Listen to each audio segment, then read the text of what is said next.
새벽나라 친구 여러분 안녕하세요. 오늘 여러분과 함께 말씀을 나누게 된 이상욱 전도사입니다. 여러분의 인생에서 재미있거나 감동적인 일이 일어났을 때 여러분은 어떻게 행동하시나요? 나만 알고 싶어서 꽁꽁 감춰두시나요? 아니면 입이 근질거려서 누군가에게 전하나요? 저 같은 경우는 무슨 일이든지 입이 좀 근질근질거려서 친구들과 가족들과 많이 나누는 편입니다. 하지만 누군가는 부끄러워서 혹은 여러 가지 이유로 그 이야기를 전하지 않을 수도 있죠. 그런데 만약 그 이야기가 나뿐만 아니라 다른 누군가에게 큰 도움이 될 것 같다는 그런 생각이 들면 여러분은 어떻게 행동하실 건가요? 오늘 말씀에는 우리 모두가 잘 알고 있는 이야기에 대해서 말하고 있습니다. 그 이야기는 바로 예수 그리스도의 복음이라는 너무나 감동적이고 따뜻한 이야기입니다. 특별히 오늘 말씀에서는 사도 바울이 경험하고 느꼈던 복음에 대해서 알 수 있는데요. 바울은 고린도 성도들에게 복음에 대해서 무엇을 더 말하고 싶었을까요? 함께 말씀을 통해 알아보겠습니다. 오늘 말씀의 제목은 부활은 사실이다입니다. 오늘의 말씀은 고린도전서 15장 1절에서 11절입니다. 형제들이여, 이제 내가 여러분에게 전한 복음을 되새겨 드리려고 합니다. 여러분은 이 복음을 전해받았고 또한 그 안에 서 있습니다. 만일 여러분이 내가 여러분에게 전한 그 말씀을 굳게 잡고 헛되이 믿지 않았다면 여러분은 그 복음으로 구원을 받습니다. 내가 전해받은 가장 중요한 것을 여러분에게 전했습니다.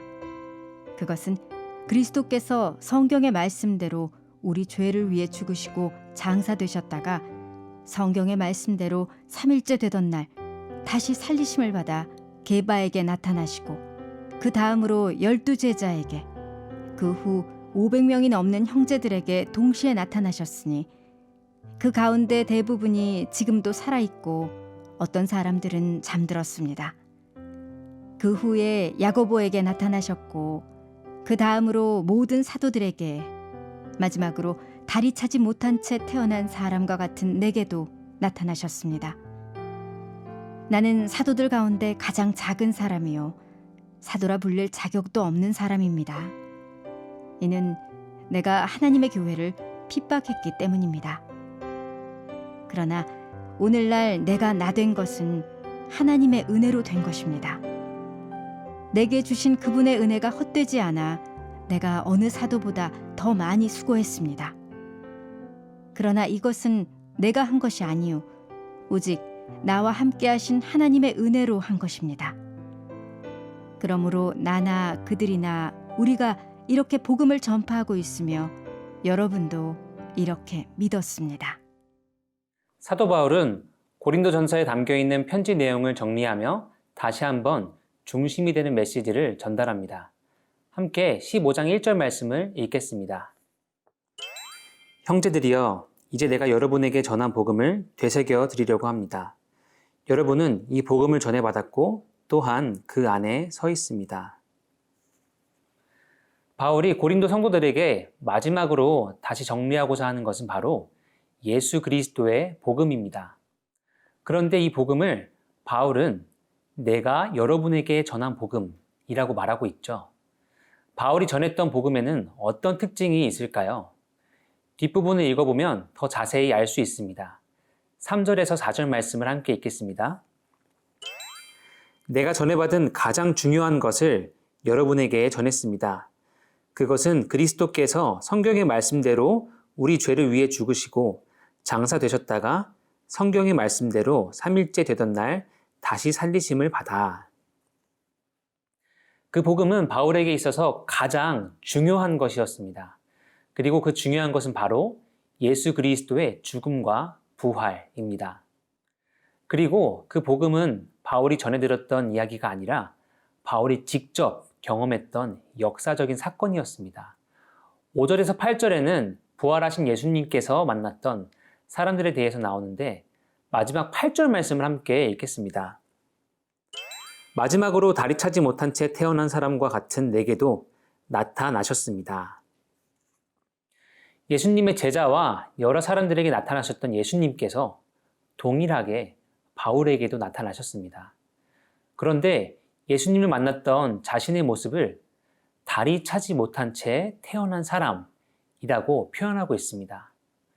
바울은 이 표현을 통해서 자신이 예수님을 만날 자격이 없었던 부족한 사람, 혹은 예상하지 못했던 때에 찾아오신 예수님을 표현하며 예수님을 만났던 그 은혜의 순간, 복음을 들었던 그 감동의 순간을 전하고 있습니다. 사랑하는 새벽나라 친구 여러분, 바울이 전하고자 했던 그 복음은 예수 그리스도의 죽음과 부활이었고, 자격 없던 바울에게 은혜로 주셨던 선물과도 같은 소중한 것이었습니다. 여러분에게 복음은 어떤 의미인가요? 처음 예수님의 복음을 믿었을 때 그때의 상황과 여러분의 마음은 어땠었나요? 이 시간 내가 경험했던 복음을 떠올리며 우리가 붙들고 있는 복음을 다시 한번 되새기는 시간이 되기를 소망합니다.